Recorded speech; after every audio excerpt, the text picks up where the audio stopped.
नमस्कार, एक बार फिर से हम आप लोगों का इस यूट्यूब चैनल पर स्वागत करते हैं। आज का जो हमने टॉपिक लिया है वो है हमारा जो टॉपिक मध्यमान, या इसको हम लोग बोलते हैं मीन। इसको हम किस तरीके से रिप्रेजेंट करते हैं, कैपिटल एम से रिप्रेजेंट करते हैं। और इसमें साथ ही साथ ये जो होता है केंद्रीय प्रवृत्ति के माप का बिल्कुल तीसरा पार्ट होता है। जी हाँ मित्रों, केंद्रीय प्रवृत्ति के माप के अंतर्गत यह तीसरा पार्ट होता है या तीसरा प्रकार कहा जाता है मध्यमान, या इसको हम लोग अंग्रेजी में मीन के नाम से जानते हैं। ठीक, तो आइए देखते हैं कुछ चीज़ें यहाँ पे जो बेसिक इम्पोर्टेंट पॉइंट्स रखते हैं मध्यमान के अंतर्गत, उसको हम लोग यहाँ पे डिस्कस करने वाले हैं। और साथ ही साथ जो नेट जेआरएफ असिस्टेंट प्रोफेसर शिक्षा शास्त्र या साथ ही साथ नेट जेआरएफ और भी किसी सब्जेक्ट से आप दे रहे हैं, तो ये जो स्टैटिस्टिक्स होती है वो ये जो है ये बहुत ही यूजफुल स्टैटिस्टिक्स आपके एग्जामिनेशन के पॉइंट ऑफ व्यू से बहुत ही बेनिफिशियल होता है। और ये सारे सब्जेक्ट के लिए लगभग जो अप्लाइड सब्जेक्ट हैं उसमें सब हर जगह ये लगभग काम करता है। और ये यहाँ से प्रश्न भी आपके एग्जामिनेशन हॉल में पूछे जाते हैं। तो अगर चैनल पर नए हो तो चैनल को सब्सक्राइब कर लीजिए और शेयर कर लीजिए, बेल आइकन को प्रेस कर लीजिए, जिससे कि आपको समय से नोटिफिकेशन प्राप्त होते रहे। तो आइए देखते हैं मध्यमान क्या होता है, मध्यमान के बारे में हम किस तरीके से जानकारी प्रोवाइड कर सकते हैं या जानकारी ले सकते हैं, उसके बारे में हम लोग यहाँ पर चर्चा करेंगे। और साथ ही साथ यहाँ पे दो इम्पोर्टेंट क्वेश्चन भी करेंगे, जो कि पहला होगा वर्गीकृत के लिए यानी ग्रुप्ड डाटा के लिए, और दूसरा प्रकार होगा अनग्रुप्ड यानी अवर्गीकृत डाटा के लिए हम लोग जो है परिकलन करेंगे प्रश्नों के सलूशन का। तो आइए देखते हैं, यहाँ पे देखिए कि केंद्रीय प्रवृत्ति का तीसरा प्रकार मध्यमान कहलाता है। जी हाँ मित्रों, केंद्रीय प्रवृत्ति के मान का जो तीसरा प्रकार है वो क्या कहलाता है, मध्यमान कहलाता है। तो ये एक तीसरा प्रकार होता है। इसके पहले हमने जो है मोड और मीडियन की बात कर चुके हैं, यानी बहुलक और मध्यिका के बारे में हम लोग परिचर्चा कर चुके हैं। और उसका सांख्यिकी के नाम से एक प्लेलिस्ट है, और प्लेलिस्ट पे आप चले जाएंगे तो वहाँ पे सारे वीडियोस आपको 1 बाय 1 मिल जाएंगे। और साथ ही साथ आप अगर टेलीग्राम चैनल से जुड़ना चाहते हैं तो टेलीग्राम का लिंक जो है डिस्क्रिप्शन पे हमने जो है प्रोवाइड कर रखा है, आप जुड़ सकते हैं और वहाँ से बहुत सारी चीज़ें आप वहाँ पे फ़ायदा ले सकते हैं इस चैनल के माध्यम से। तो आइए और आगे देखते हैं, यहाँ पे केंद्रीय प्रवृत्ति का ये तीसरा प्रकार होता है।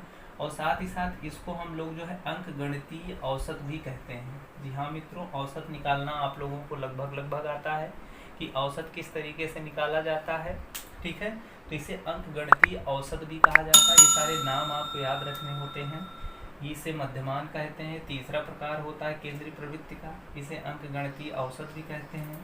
इसे समंकों का गुरुत्व केंद्र भी कहते हैं। जी हाँ मित्रों, सेंटर ऑफ ग्रेविटी, इसको गुरुत्व केंद्र भी कहते हैं। दिए गए समंको मतलब डाटा जो हमारे पास दिया होता है उसका गुरुत्व केंद्र, यानी इसका गुरुत्व केंद्र भी इसको कहा जाता है। तो ये नामों से ये जाना जाता है मध्यमान। अब मध्यमान का जो बेसिक परिभाषा डेफिनेशन है उसके बारे में हम थोड़ा सा जानकारी इकट्ठा करना चाहेंगे। तो यहाँ पे देखिए लिखा हुआ मध्यमान वह प्राप्तांक होता है, मध्यमान वह प्राप्तांक होता है जो समस्त प्राप्तांकों के योग को प्राप्तांकों की संख्या से भाग देने पर प्राप्त होता है। जी हाँ मित्र, इसको ध्यान से समझना है कि ये कह क्या रहा है। मध्यमान वह प्राप्तांक है जो समस्त प्राप्तांकों के योग को प्राप्तांकों की संख्या से भाग देने पर प्राप्त होता है। कहने का तात्पर्य यह है कि मध्यमान हम निकालते हैं किसी दिए गए समंक या प्राप्तांकों का, तो उसके लिए क्या करते हैं, जो हमारे पास अनग्रुप्ड डाटा होते हैं उसको हम क्या करते हैं, पहले जोड़ लेते हैं, यानी प्राप्तांकों का योग कर लेते हैं। और योग करने के बाद हम देखते हैं कितने प्राप्तांक दिए गए हैं, टोटल नंबर ऑफ डाटा की बात कर लेते हैं। तो जब जोड़ने के बाद जो सम आ जाता है उसको हम टोटल नंबर ऑफ डाटा से या टोटल नंबर ऑफ नंबर से हम क्या करते हैं, डिवाइड कर देते हैं। तो जो हमारे पास फाइनली रिजल्टेंट आ जाता है that will be mean of the given data. अब आइए इस चीज़ को हम समझेंगे। यहाँ पे देखिए एक प्रश्न हमने लिया है उदाहरण कि 15 छात्रों के प्राप्तांक निम्नानुसार थे, छात्रों का मध्यमान प्राप्तांक ज्ञात करो। तो यानी छात्रों के मध्यमान प्राप्तांक आपको ज्ञात करना है। यहाँ पे देखिए ये आपके पास डिजिट्स दे दिए गए हैं, इनका जो है मध्यमान निकालेंगे और यह मध्यमान एक अवर्गीकृत है, ठीक है। ये अनग्रुप्ड डाटा है। अनग्रुप्ड मतलब यहाँ पे कोई वर्गंतराल आपको देखने को नहीं मिलेगा। इसमें वर्गंतराल देखने को नहीं मिलता है वो क्या कहलाता है, अनग्रुप्ड डाटा या अवर्गीकृत डाटा हम के नाम से जानते हैं। एक बात आपको यहाँ पे नोट जो यहाँ पे लिखा है उसको ध्यान देने योग्य बातें हैं। यहाँ पे लिखा क्या गया है कि मध्यमान यह बताता है, अल्टीमेट इसका उद्देश्य क्या होता है मध्यमान निकालने का, उसके बारे में यहाँ पे परिचर्चा की गई है कि मध्यमान यह बताता है कि यदि कुल प्राप्तांक सभी छात्रों में बराबर बराबर बटे होते तो प्रत्येक छात्र को कितने कितने अंक मिलते। कहने का मतलब यह है कि जैसे मान लीजिए हमारे पास 3 स्टूडेंट हैं, 1 2 3, ध्यान से समझिएगा। 3 स्टूडेंट हैं, किसी एक स्टूडेंट को हमने 10 रुपये दिया, इस दूसरे वाले स्टूडेंट को 5 रुपये दिया और तीसरे स्टूडेंट को हमने 15 रुपये दिया। तो कहने का मतलब हमारे पास 3 स्टूडेंट को 3 अलग अलग रुपयों हमने प्रोवाइड कर दिया। तो अगर आपसे यह कहा जाए कि अगर हम तीनों स्टूडेंट को बराबर बराबर देना चाहते हैं या चाहते तो कितने कितने रुपए यहाँ पे इसको देना पड़ता। तो बस वही चीज़ है यहाँ पे कहता है कि मध्यमान यह बताता है कि यदि कुल प्राप्तांक सभी छात्रों में बराबर बराबर बटे होते तो प्रत्येक छात्र को कितने कितने अंक मिलते।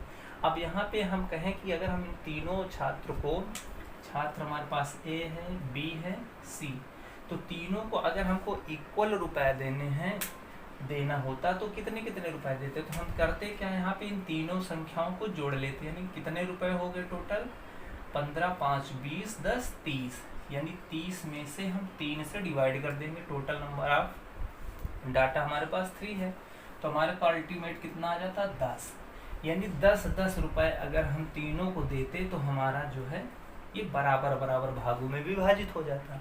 तो वही काम हमको यहाँ पे करना होता है कि हम दिए गए डाटा का मध्यमान निकालने का तात्पर्य यही होता है कि हमारे पास अगर 3 छात्र हैं तो तीनों को औसत भागों में किस तरीके से डिवाइड कर सकते हैं, या 3 से ज़्यादा भी हो सकते हैं, जैसा कि हमने यह उदाहरण लिया है। यहाँ से भी एक प्रश्न हम कर लेंगे।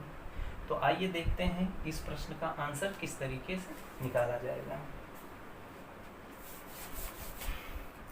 तो आइए मित्रों हम देखते हैं कि ये जो प्रश्न हमारे उदाहरण हमारे पास ये दिया गया है कि 15 छात्रों के प्राप्तांक निम्नानुसार थे, छात्रों का मध्यमान प्राप्तांक ज्ञात करिए। तो यहाँ पर देखिए कौन कौन संख्याएं दी गई हैं, 30 32 28 35 33 34 26 29 25 39 37 36 32 35 29, यानी ये कितने हैं टोटल 15 छात्र, 1 2 3 4 5 6 7 8 9 10 11 12 13 14 15, यानी 15 छात्र हैं हमारे पास। तो हम क्या करेंगे, सबसे पहले इन सबको जोड़ लेंगे, अगर हम ध्यान से देखें इसका सलूशन करने के लिए, इसका सलूशन हमको देखना है, यानी हमारे पास ये जो दिया गया है फ्रीक्वेंसी कहलाता है, यानी 30 32 28 35 33 34 26 29 25 39 37 36 32 35 29। तो ये जो डाटा दिया होता है ये आवृत्ति कहलाता है या फ्रीक्वेंसी कहलाता है। तो हमको सबसे पहले इन सबको जोड़ लेना होगा, समेसन एफ निकाल लेना होता है।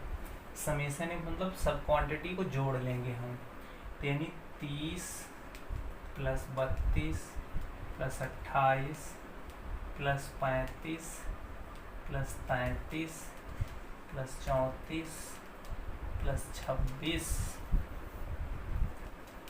Plus 29 plus 25 plus 39 plus 37 plus 36 plus 32 plus 35 plus 29 और डिवाइडेड बाई कितने से कर देंगे, हमारे पास ये 15 है, 1 2 3 4 5 6 7 8 9 10 11 12 13 14 15, तो 15 से भाग लगा देंगे।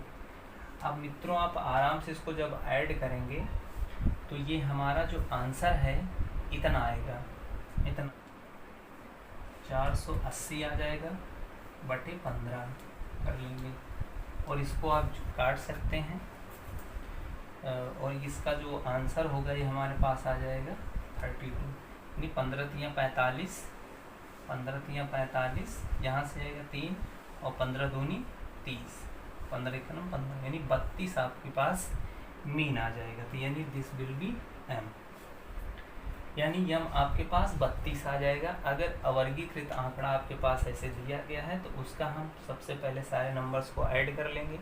ऐड करने के बाद जितने टोटल नंबर आप डाटा होंगे उससे डिवाइड कर लेंगे तो दैट विल बी 32, यानी आपका आ जाएगा मीन आ जाएगा। तो ये तो हुआ आपके पास अवर्गीकृत आंकड़ों का मध्यमान निकालना। अब यहीं पे हम लोग बात कर लेते हैं वर्गीकृत आंकड़ों का किस तरीके से मध्यमान निकाला जाता है। तो आइए एक एग्जाम्पल के सहारे हम लोग जो है उसकी भी बात, अब हमारे पास सामने है एक उदाहरण मित्रों। इस वर्गीकृत आंकड़ों का मध्यमान निकालना, जैसे कि आपके पास से प्रॉब्लम दे दिया जाएगा और कहा जाएगा कि दिए गए वर्गीकृत आंकड़ों का मध्यमान निकालना, दिए गए वर्गीकृत आंकड़ों का मध्यमान निकालना। तो किस तरीके से हम इसका मध्यमान इवेलुएट करेंगे, किस तरीके से मध्यमान इवेलुएट किया जाता है, इसके बारे में आइए हम अच्छे से डिटेल में जानकारी लेंगे। अच्छा मित्रों, एक बार हम आपको यहाँ पे बता देना चाहते हैं, ये जो मेथड है ये थोड़ा सा लॉन्ग वाला मेथड है। इसके बाद हम एक शॉर्ट मेथड भी इस्तेमाल होता है, उसको हम नेक्स्ट वीडियो में डिस्कस करेंगे कि शॉर्ट मेथड से वर्गीकृत आंकड़ों को किस तरीके से हम लोग जो है इवेल्युएट करते हैं, उसका मध्यमान या मीन निकालते हैं। तो ये हम पहले सबसे पहले बात कर लेते हैं लॉन्ग मेथड किस तरीके से इवेल्युएट किया जाता है मध्यमान को। तो आपको करना क्या होता है, सबसे पहले मित्रों ये जो वर्ग जो लिखा होता है इसको आप सबसे पहले इस तरीके से डिजाइन करते हैं। यहाँ पे खूब आराम से डिजाइन कर लेना है।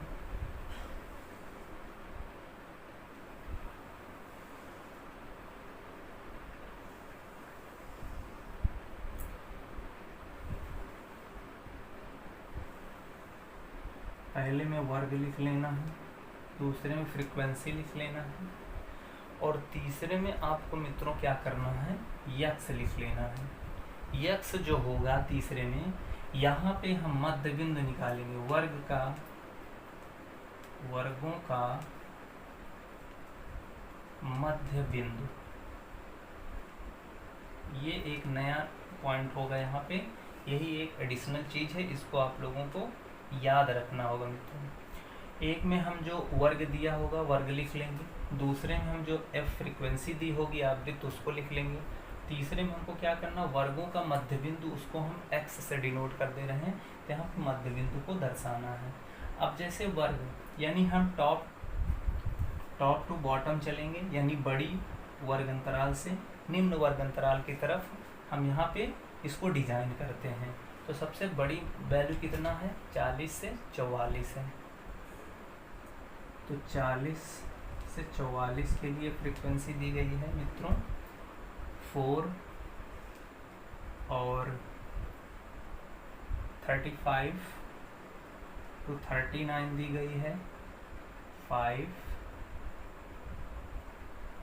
और 30 से 34 दी गई है 16, फिर जो है 25 to 29 दी गई है 18, 22, 24 दी गई है 11, 20 इन 15 to 19 दी गई है फ्रीक्वेंसी 10 और 10 to 14 दी गई है फ्रीक्वेंसी 7, 5 to 9 दी गई है फ्रिक्वेंसी 4, 0 to 4 दी गई है फ्रिक्वेंसी 3। तो इस तरीके से हमारे पास फ्रिक्वेंसी गिवन है। ठीक, तो फ्रिक्वेंसी गिवन होने के नाते अब आपको करना क्या है,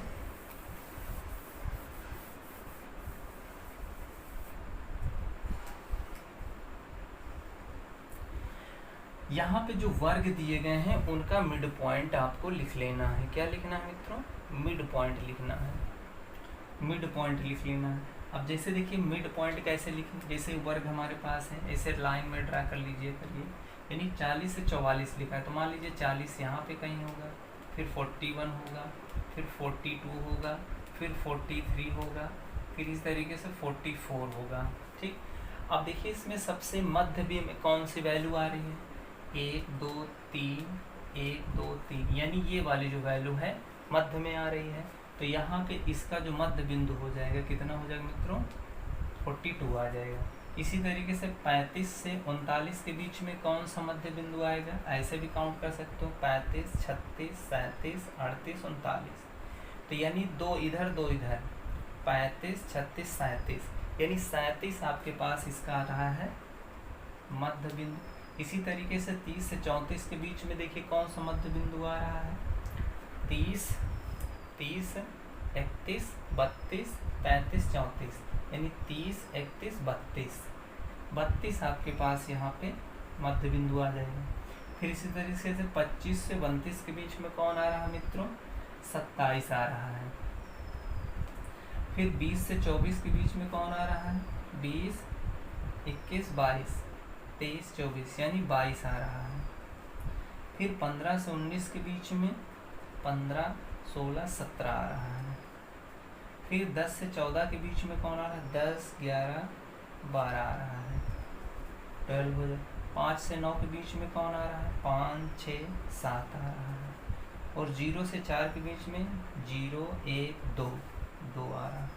तो इस तरीके से सबका मिड पॉइंट हम यहाँ पे लिख लेते हैं। मिड पॉइंट लिखने के बाद आपको क्या करना होता है मित्रों, आपको एक और कॉलम जो है जनरेट करना होता है, एक आपको और कॉलम जनरेट करना होता है। और उसके अंतर्गत आपको क्या लिखना होगा, ये जो फ्रीक्वेंसी है और मिड पॉइंट है इसका गुणा कर लेना है, एफ एक्स आपको निकालना होता है, यानी हम यहाँ पे गुणा करके लिख लेते हैं। तो गुणा करके लिखेंगे तो हमारे पास ये कितना आ जाएगा, एफ इंटू एक्स। 4 में 42 का गुणा लगाएंगे कितना आएगा, 4 दूनी 8 आएगा, 4 चौक 16 आ जाएगा, 168 आ जाएगा। 5 से 37 में गुणा लगाएं कितना है, 5 सत्ते 35 हो जाएगा, 5 तिया 15 15 3 18 हो जाएगा, 16 दूनी 32 हो जाएगा, 16 तिया 48 48 3 51 हो जाएगा। इसी तरीके से हम गुणा करते हुए चले जाएंगे तो हमारे पास कुछ ये टेबल तैयार हो जाएगा। तो इस तरीके से हमारे पास ये टेबल तैयार हो जाएगा, यानी एफ इंटू एक्स आपको निकाल लेना होता है। फिर इसके बाद करना क्या होता है, आप इस फ्रीक्वेंसी को जो है फ्रीक्वेंसी को आपको ऐड कर लेनी, यानी अब हमको निकालना है एफ निकालना है और साथ ही साथ एफ एक्स निकालना है। यानी आपका जो फ्रीक्वेंसी दिया होगा उसको ऐड कर लेना है टोटल वैल्यू, और साथ ही साथ एफ एक्स को आपको इवेल्युएट कर लेना है। तो जब जोड़ेंगे तो हमारे पास ये आ जाएगा, यानी 5 4 9 78 आ जाएगा, और एफ एक्स आ जाएगा 1881, ये टोटल हो जाएगा। अब आपको करना क्या है मित्रों, यहाँ पे आपको ये मेथड ये फार्मूला इस्तेमाल करना है, यानी मध्यमान बराबर हो जाएगा, मध्यमान यानी m की वैल्यू हो जाएगी मीन की summation of f into x up. ये मेथड आपको यहाँ पे इस फार्मूले को इस्तेमाल कर देंगे तो उसका मध्यमान आ जाएगा, यानी आपको ये मेथड इस्तेमाल करना है। अब मध्यमान m बराबर summation of F x upon summation of f की वैल्यू निकाल लेंगे। तो ये मेथड यानी ये फार्मूला हमारे पास इस्तेमाल कर लिया जाता है, यानी इसके अकॉर्डिंग चलेंगे तो हमारे पास मीन हो जाएगा मध्यमान 1881/78 हो जाएगा। अब इसी को डिवाइड कर दीजिए, जो वैल्यू आ जाएगा वही हमारे पास क्या हो जाएगा मित्रों, आंसर हो जाएगा। तो इस तरीके से हम वर्गीकृत आंकड़ों का किस तरीके से मध्यमान इवेलुएट करेंगे, ये हमारा एक प्रोसीजर था। इसी प्रोसीजर के अंतर्गत हम लोग मध्यमान की गणना कर सकते हैं। और जैसा कि हमने बताया कि यह जो मेथड हुआ ये थोड़ा सा लॉन्ग मेथड है, इस हम अगले जो वीडियो में डिस्कस करेंगे वो शॉर्ट मेथड से किस तरीके से मध्यमान निकाला जाता है उसके बारे में पर चर्चा करेंगे। तब तक के लिए मित्रों, जय हिंद, जय भारत।